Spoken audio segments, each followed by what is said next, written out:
purpose is pretty basic. It's to help organizations, communities, individuals manage conflict better, um, which seems simple, but it's not.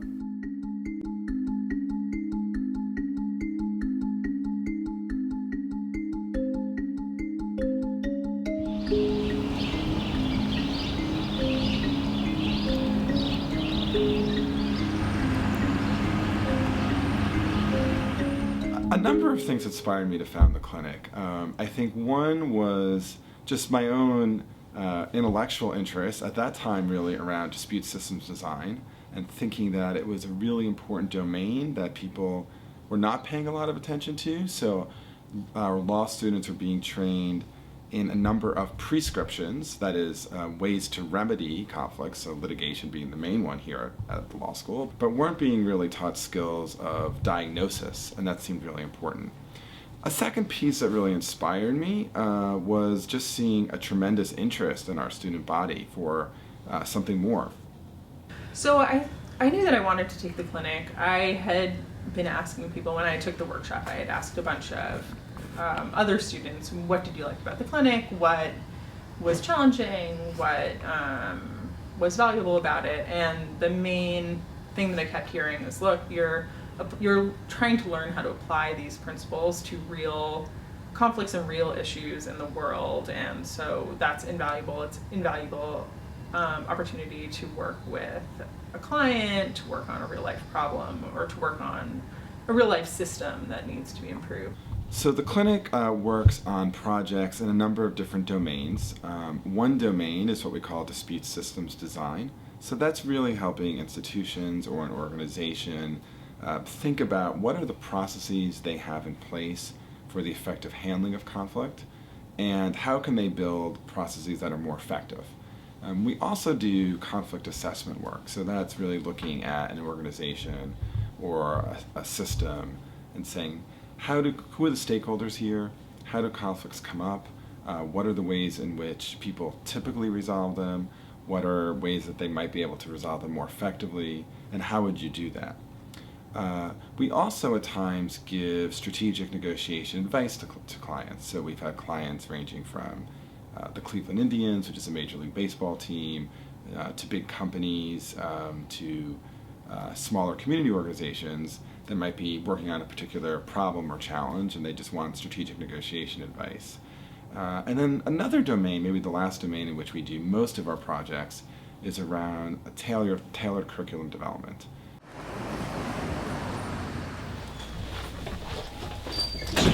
Hi. When we had the opportunity to work with the Harvard Negotiation Mediation Clinical Program to come in and help us look at one of our issues that we have here, we thought it was a great opportunity for us. So our project involves police and youth relationships in one of the most diverse towns in Massachusetts. It's about, I'd say, 50% white, and then the other 50% are people of color, Latinos, and mostly Haitians. So our job, I guess, was to come in, assess the relationship, and figure out where there are areas of tension and where we can come in and just make things better. Extremely professional, friendly, helpful. The great thing about the students is that they're inquisitive and they want to know and they want to do a good job. And to have them come here to work with us, it felt good.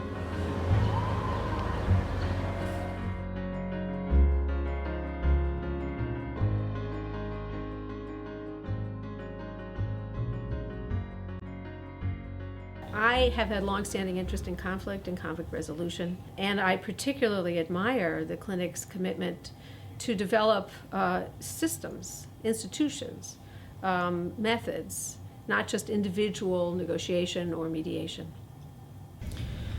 I think that the clinic is doing such important work in understanding and unpacking the systems behind conflict, and I'm not sure that I think that that's happening elsewhere. I think the kinds of conversations that are happening at the clinic about really diagnosing, fixing systems that produce conflict, and then teaching people to talk about those systems, it's just work that is invaluable.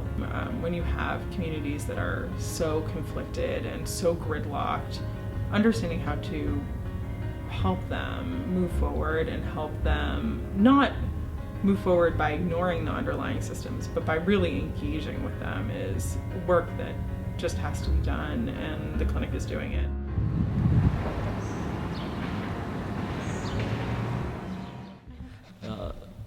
So what we were basically experiencing was conflict and adversarial relationships in town. And all of the clergy, or most of the clergy, were concerned about the level of discourse in town. We were concerned that some of the public discourse was toxic and not conducive to positive and helpful growth in the community. So they designed the interview online. They reached out to key stakeholders in the town. They invited the entire community to participate, held focus groups, and then held a session in May of 2015 for the entire community to report their findings. And what was really a great surprise to me and a delight was in their report, they not only reported on what they had found, but they also gave some recommendations for the way ahead.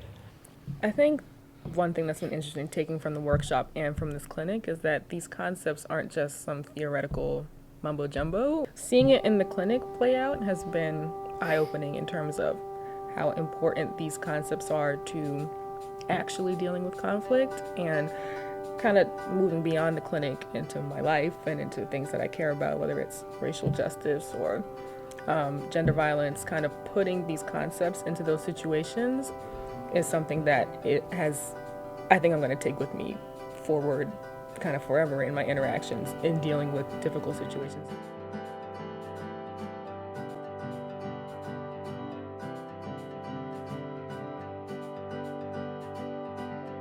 I think at base, the clinic is a place that really tries to teach law students how to be problem solvers in the world. So more specifically, in my mind, it means teaching them really skills that help people understand the source of a conflict, different ways of managing and resolving it. I also hope that they would expand their skills of creativity, thinking kind of more out of the box about ways that conflict could be handled. I think it's important for lawyers to understand that the litigation system in our country, the adversarial system, that's not the only way to resolve disputes. That's the main way in this country that we resolve disputes, but it's not the only way. And the clinic does a very good job of placing ADR on a pinnacle or on a level next to litigation as a viable alternative. Even though I'm a litigator now, I actually really still try to espouse that same core concern in the work that I do. And for example, in one of the pro bono cases that I just had, it was a copyright dispute in the theater context. We actually took that to mediation and I think got a much better outcome for everyone. I feel like this clinic is creating more well-rounded, holistic lawyers, and that's really important because so many of our graduates go out into the world and are very prominent and in powerful positions, and it puts me at ease to know that they've learned the skills that they learn in HNMCP. I mean, I think the negotiation program in general is kind of a beacon at the school in particular because there's so much of a focus on emotional intelligence, and I think that for many law school students and lawyers, that's not even a focus at all, let alone something that people feel they can learn. Even if you have no interest whatsoever in going into dispute resolution, you're gonna be a lawyer. The kinds of skills that you learn there about managing a project, about working with people, about listening, about asking good questions, about understanding the bigger picture about what's going on, right? So those are all skills that working at the clinic helps you develop and I think are invaluable as an attorney or any profession for that matter.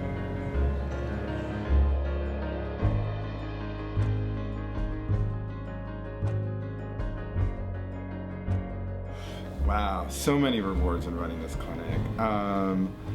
You know, I've gotten to know some amazing students in a personal way and just seen them really grow.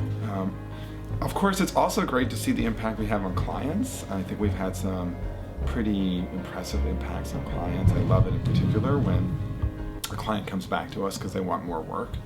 We first started working with the clinic a few years ago. We were looking for an opportunity to give our young people in the Middle East training in mediation and negotiation. They found that when they were going home, they were looking for skills to be able to have a lot of the kinds of difficult conversations that were coming up in their schools, in their communities, even in their families to some degree, and wanted ways to navigate a lot of those scenarios. And that was really successful the first time we did it. We had 36 Israelis and Palestinians in Jerusalem. We had 2 clinical students who had developed the whole curriculum and led the training. And it was incredible. Not only was it one of the highest rated programs that we were doing, but it was a program in which our young people were utilizing the skills that came out of it in really incredible ways within their own communities, within their families, and certainly across borders with each other. I was surprised and delighted about how much hard work they did. They certainly exceeded my expectations in terms of tackling the workload.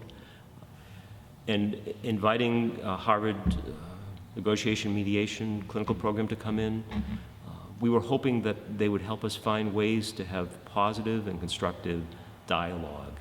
And the tools and the skills of the clinical program were so important to us because we wanted to move from conflict and adversarial relationships to positive and constructive relationships. Yeah, and so this is probably, I think, our 4th or 5th year working with the clinic.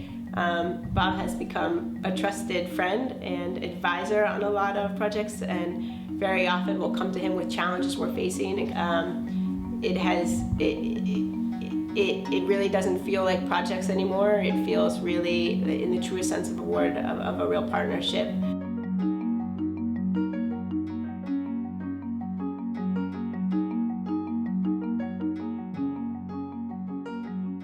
So, it's fantastic to mark the 10-year anniversary of this clinic. But I started in the clinic in the early days, and I've already seen it grow tremendously in that amount of time.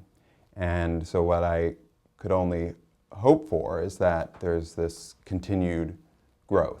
One hope might be greater capacity, because I know that you have to be selective in your clients each semester because there are more applicants than there are clients. So that the good work that the clinic could do, I hope, would expand, that the capacity to serve others would expand, that the lessons learned and the good experience over the past 10 years would continue to grow in the next 10 years. Yeah, so as we kind of begin our second 10 years, I want to continue doing the great work we're doing around systems design and conflict assessment. If you ask me exactly what it would look like 10 years from now, I don't know, but I hope it would be, I hope that we'd be able to say, wow, we did a lot, and it's made a difference. I wish that many of the concepts and skills that the clinic cultivates for the students who participate could be spread throughout the rest of the law school and the rest of the profession. I think that these are, terrific and really hold promise for better resolution of disputes, for better communication, better life.